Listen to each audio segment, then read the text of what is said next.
사도신경으로 신앙 고백 드림으로 새벽 예배 시작합니다.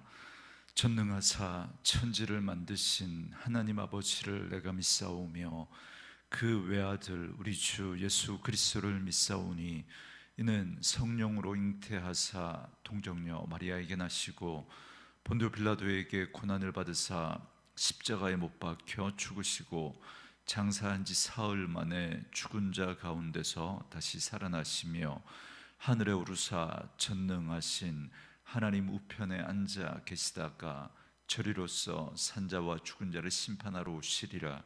성령을 믿사오며 거룩한 공회와 성도가 서로 교통하는 것과 죄를 사하여 주시는 것과 몸이 다시 사는 것과 영원히 사는 것을 믿사옵나이다. 아멘. 이 아침에 우리에게 주시는 하나님의 말씀은 호세아 14장 1절에서 9절 말씀까지, 호세아 14장 1절로 마지막 9절 말씀까지 말씀 찾으셨으면 한 목소리로 같이 읽습니다. 이스라엘아, 내 하나님 여호와께로 돌아오라. 네가 불의함으로 말미암아 엎드러졌느니라. 너는 말씀을 가지고 여호와께로 돌아와서 아뢰기를 모든 불의를 제거하시고 선한 바를 받으소서. 우리가 수송아지를 대신하여 입술의 열매를 주께 드리리이다. 우리가 아수르의 구원을 의지하지 아니하며 말을 타지 아니하며 다시는 우리 손으로 만든 것을 향하여 너희는 우리의 신이라 하지 아니하오리니 이는 고아가 주로 말미암아 긍휼을 얻음이니이다 할지니라. 내가 그들의 반역을 고치고 기쁘게 그들을 사랑하리니 나의 진노가 그에게서 떠났음이니라. 내가 이스라엘에게 이슬과 같으리니 그가 백합화 같이 피겠고 레바논 백향목 같이 뿌리가 박힐 것이라. 그의 가지는 퍼지며 그의 아름다움은 감람나무와 같고 그의 향기는 레바논 백향목 같으리니 그 그늘 아래에 거주하는 자가 돌아올지라. 그들은 곡식같이 풍성할 것이며 포도나무같이 꽃이 필 것이며 그 향기는 레바논의 포도주같이 되리라. 에브라임의 말이 내가 다시 우상과 무슨 상관이 있으리요 할지라. 내가 그를 돌아보아 대답하기를 나는 푸른 잣나무 같으니 네가 나로 말미암아 열매를 얻으리라 하리라. 누가 지혜가 있어 이런 일을 깨달으며 누가 총명이 있어 이런 일을 알겠느냐. 여호와의 도는 정직하니 의인은 그 길로 다니거니와 그러나 죄인은 그 길에 걸려 넘어지리라. 아멘. 오늘은 함께 읽으신 호세아 14장 1절에서 9절 말씀을 중심으로 말씀으로 돌아가자라는 제목의 말씀으로 잠시 은혜를 나누겠습니다. 호세아 후반부는 9개의 각각의 예언으로 되어져 있는데요, 오늘 본문은 그 마지막 9번째 예언이자 결론입니다. 이 마지막 예언은 은혜와 용서에 대한 말씀으로 이루어져 있습니다. 먼저 1절부터 3절에서 호세아는 이스라엘 백성들에게 회개를 요청합니다. 1절에 보시면 호세아 선지자는 심판을 받아 엎드러져 버린 이스라엘에게 네 하나님 여호와께로 돌아오라라고 부릅니다. 그리고 2절에서는 우선 말씀을 가지고 여호와께 돌아와서 아뢰고 이렇게 말합니다. 이스라엘은 말씀을 버렸기에 지금 말씀을 가지고 있지 않습니다. 그들의 죄악에 빠져 그들이 죄악에 빠져 하나님의 심판을 받게 된 것은 결국 그들이 하나님의 말씀을 버렸기 때문입니다. 하나님께서는 이스라엘에게 제사나 제물을 바라신 것이 아니라 자신이 들려주시는 말씀을 기쁘게 받아 그 말씀에 순종하는 삶, 다시 말하면 그 하나님의 말씀을 붙들고 살아가는 그 삶을 원하셨습니다. 그리고 이것이 진정 회개하고 주님 앞에 돌아오는 삶입니다. 하나님 지금 이스라엘에게 그 삶을 원하고 계시는 것이죠.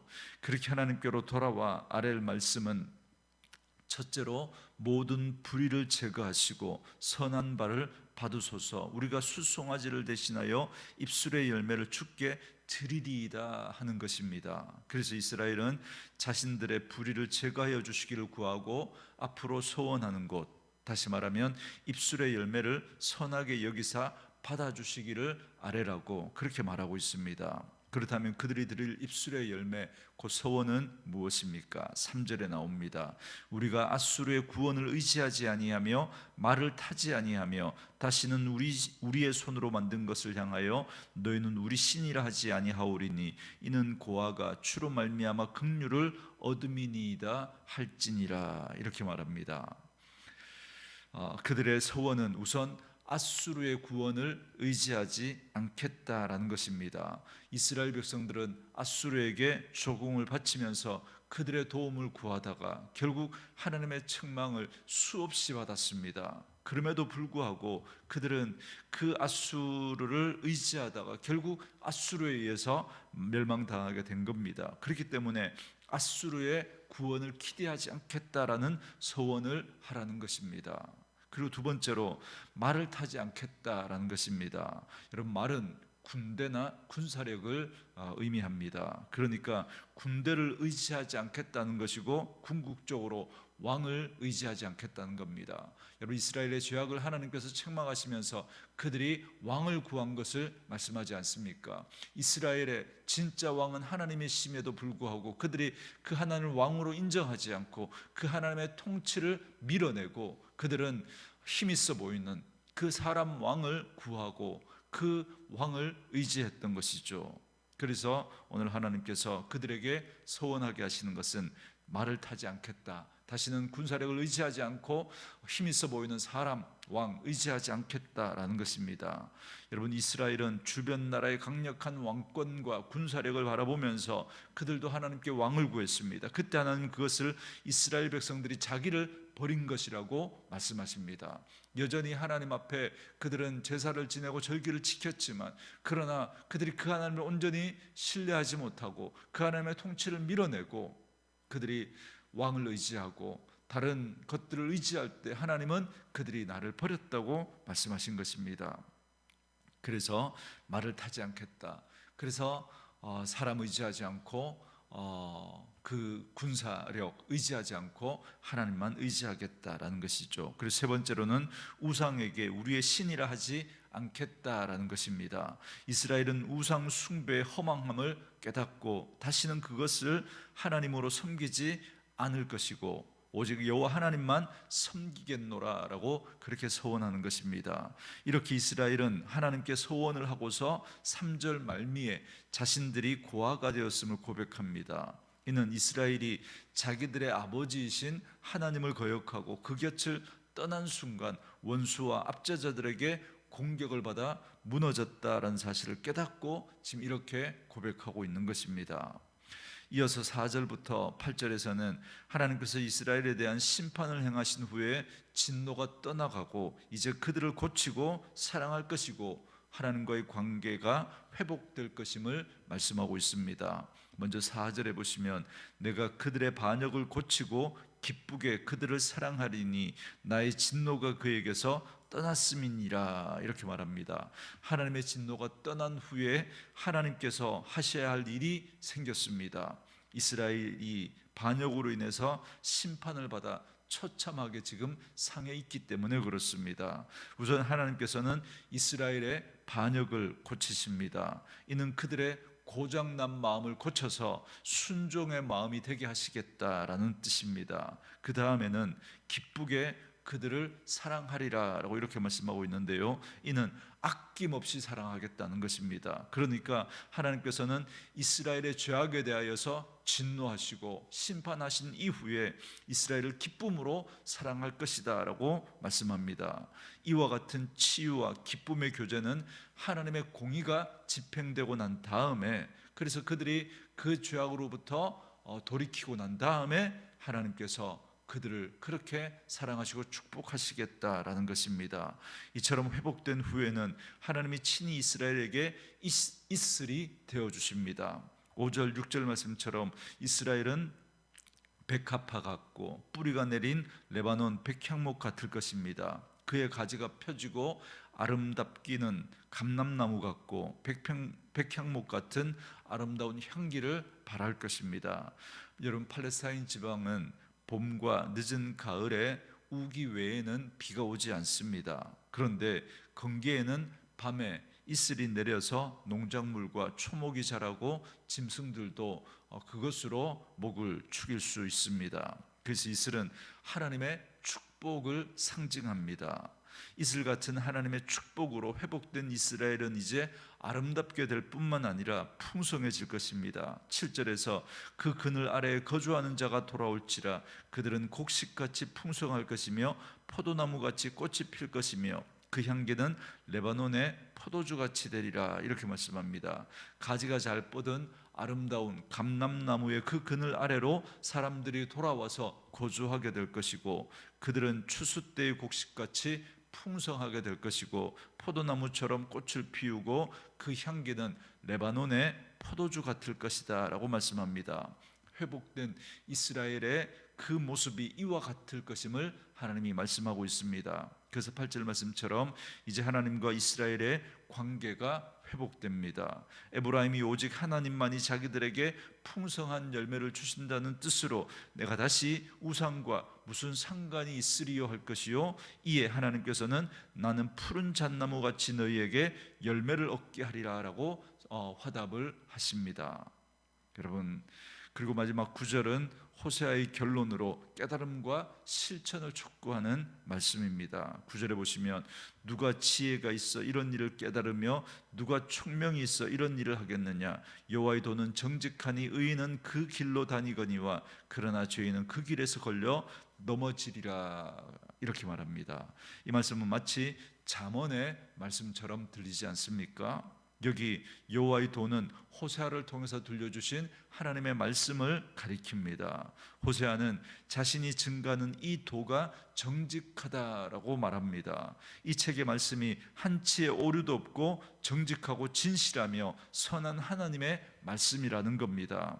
그런데 의인은 이 길, 곧 여호와의 도로 다니지만 그러나 죄인은 그 길에 걸려 넘어질 것이다 라고 말씀합니다. 그러니까 의인은 하나님과의 관계가 바로 정립된 사람, 그래서 하나님 앞에 바른 길을 걸어가는 사람입니다. 그것은 바로 하나님의 말씀에 순종하고 그 말씀을 붙들고 살아가는 사람이죠. 그 사람이 의인입니다. 그러나 죄인은 정당한 권위에 도전하고 그 권위의 경계선을 침범하는 사람입니다. 하나님의 말씀으로 그렇게 선포되고 있음에도 불구하고 내 생각이 하나님의 말씀보다 더 높아서 내 생각과 맞지 않으면 하나님의 말씀을 밀어내버립니다. 그 말씀을 이런저런 이유로 합리화시키고 그렇게 순종하지 못할 말씀으로 여겨버립니다. 하나님의 권위에 도전하는 거죠. 말씀의 권위는 곧 하나님의 권위거든요. 그러므로 호세아의 이 마지막 말씀을 통해서 하나님께서는 징계와 심판을 받은 자, 아직 뉘우치거나 잘못을 깨닫지 못한 자를 향해서 하나님의 은혜와 사랑을 통해 아름답게 치유되고 회복될 것을 약속하십니다. 이것이 하나님의 사랑의 승리입니다. 우리 기독교 복음이 진정으로 기쁘고 복된 소식이 되는 이유는 우리가 얻을 영광과 승리가 우리에게 있지 않고 하나님의 손에 있기 때문에 그렇습니다. 그래서 오늘 호세아의 결론은 우리가 말씀을 떠나고 하나님께 불순종하고 자기 중심적인 삶을 살아가고 있지만 그럼에도 불구하고 하나님의 은혜와 사랑을 베풀어 주실 수밖에 없는 분이라고 지금 말씀합니다. 그러므로 누가 지혜로운 사람입니까? 내가 하나님의 은혜와 사랑에 붙들릴 수밖에 없는 인생이라는 사실을 깨닫고 빨리 하나님께 돌아오는 사람입니다.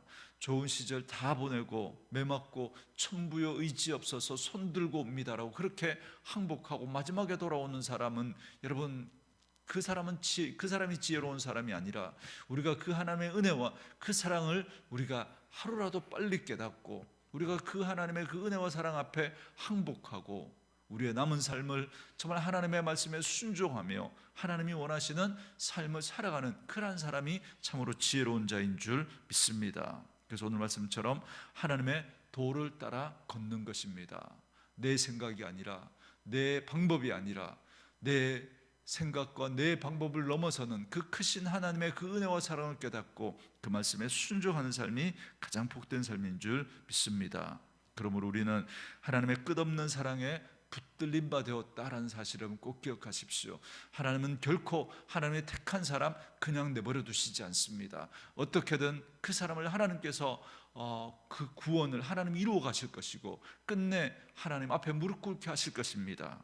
그러나 미련한 사람은 계속 버팅기다가 결국 마지막에 하나님 앞에 무릎 꿇게 되는 거죠. 그러면 그 과정이 얼마나 힘들겠습니까? 저는 말씀으로 이 하루를 시작하는 저와 여러분에게 이 지혜가 있어서 하루라도 그 하나님의 은혜와 사랑을 빨리 깨닫고 그 하나님 앞에 항복하시고 그 하나님의 말씀에 순종하며 살아가는 복된 삶이 되어줄 수 있기를 주의 이름으로 축원합니다. 주신 말씀 묵상하시면서 이 찬양 함께 들으시며 기도하는 시간 갖겠습니다.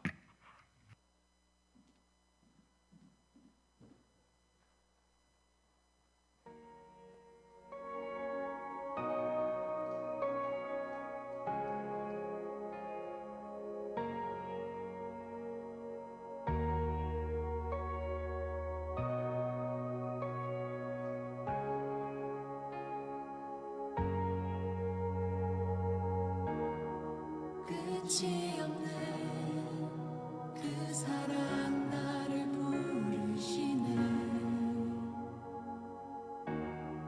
자격 없는 나를 오늘도 초대하네. 주의 은혜 그 은혜로 난 살아가네. 주의 사랑 나는 그걸로 충분하네. 나의 삶은 결코 이전과 같지 않으리. 내 평생에 주만 찬양하며 노래하리.